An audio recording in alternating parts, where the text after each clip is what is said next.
بسم الله الرحمن الرحيم.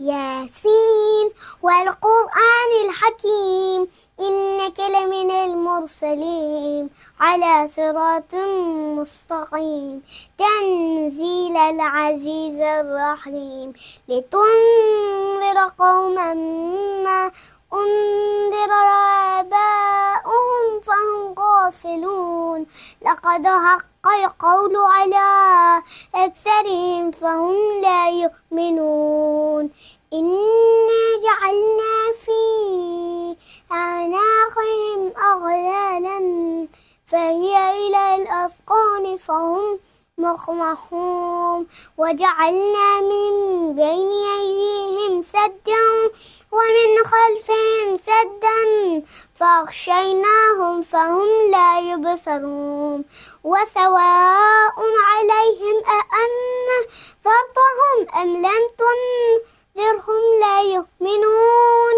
إنما تنذر من اتبع الذكر وخشي الرحمن بالغيب فبشره بمغفرة وأجر كريم. إنا نحن نحيي الموتى ونكتب ما قدموا وآثارهم وكل شيء أحصيناه في إمام مبين.